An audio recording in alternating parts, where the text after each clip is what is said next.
Easter Sunday, Sylmar, 3 a.m. A silent roof breach, a sleeping city, and by morning, up to $30 million in cash has vanished. Stay with me. By the end, I'll show the one limit no crew can beat and how it exposes this job. The streets are quiet, the city is yawning after a long weekend, and inside a concrete box on Roxford Street, something is happening that no one is supposed to hear. By the time the vault door is checked the next morning, tens of millions of dollars in cash are gone. No alarms blaring, no shattered entryway, just a clean incision in a building and a hole in the story. Stay with me.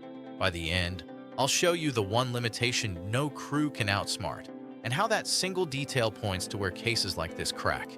If you're into evidence-led storytelling, history explained, true crime examined, technology decoded, tap subscribe now. It keeps this kind of reporting alive, and you won't miss the reveal we're building toward. Biggest here means the largest cash heist by dollar amount on U.S. soil. For decades, the benchmark was the 1997 Dunbar armored robbery in downtown Los Angeles, which netted approximately $18.9 million in cash. The Easter 2024 Sylmar vault job is reported at roughly $30 million in physical currency, exceeding the Dunbar total by about $11 million. We're not talking diamonds, art, or bearer bonds. This is cash, the most basic yet logistically demanding target, because cash doesn't simply disappear. It has weight, volume, and time costs to move. To see why that matters, rewind to the heist that used to wear the crown. That job set the bar for decades. The Easter Vault job raised it and changed the playbook. What we do know feels like a riddle written in concrete dust. A low-slung building where money from supermarkets, big box stores, and weekend events gets counted and stored. A roof line quiet enough that a neighbor only clocked odd noises. A vault that's supposed to be a final answer, not a question. And yet, the next morning, the number on the ledger is off by an amount that could rebuild a small town. Here's the part that keeps investigators awake. The approach appears surgical. No sirens rolling up while the job is underway. No quick smash and grab chaos. Whoever did this knew the layout, the rhythms, the blind spots. They knew how long the holiday lull would last, how to work while the city slept, and how to buy enough minutes to move literal tons of money without drawing attention. That's not movie magic. That's planning, discipline, and the kind of calm that only comes from practice or inside knowledge. The weight of money. Physics doesn't blink. Money sounds light until you stack it. A single bank strap looks like nothing. $1 million in $100 bills weighs about 22 pounds. $30 million is roughly 660 pounds, and far more if packed in $20 bills. That's refrigerator weight, not glove box weight. Multiply it by hundreds of thousands of straps, and you're into pallet math. Depending on denominations, you're hauling several thousand pounds of paper.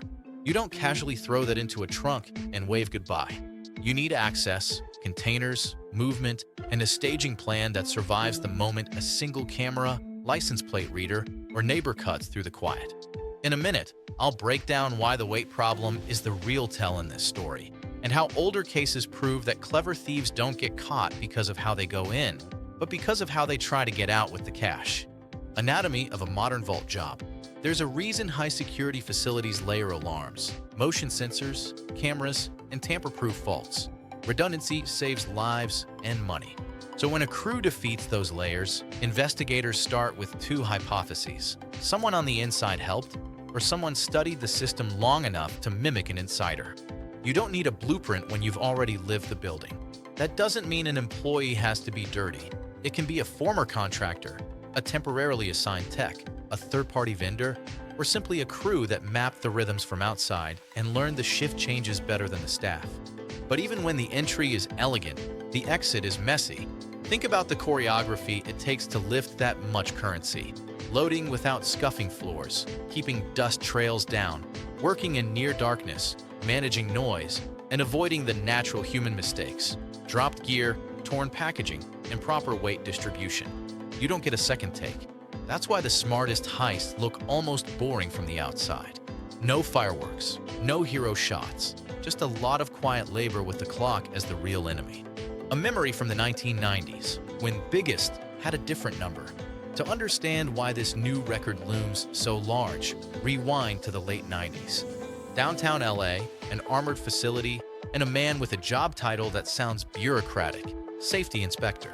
He wasn't just punching a clock, he was mapping the building in his head, camera arcs, guard routines, holidays, all the little human shortcuts that make big systems efficient and vulnerable.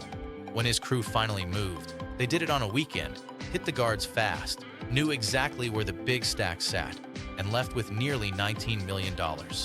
That job held the crown for a reason. It was clean, it was quick, and for a time it looked perfect. And then the tell appeared, not in the vault, but in the world outside. One accomplice moved money with the wrong kind of haste, and suddenly a pristine plan had fingerprints you couldn't wipe off. That's a pattern you see again and again. The plan survives the building, but dies in the wild. My take: the outside world is louder and more complicated than any vault. You can plan for 2 hours of silence. You can't plan the chaos of 6 months of spending. The human cost: who hurts when cash moves the wrong way? Let's bring this down to earth. A facility like that doesn't just hold anonymous bills. It holds weekend deposits from local stores, theme parks, stadiums, restaurants, the lifeblood of payrolls, vendor payments, and tax remittances. A hole in a vault becomes a hole in somebody's Monday.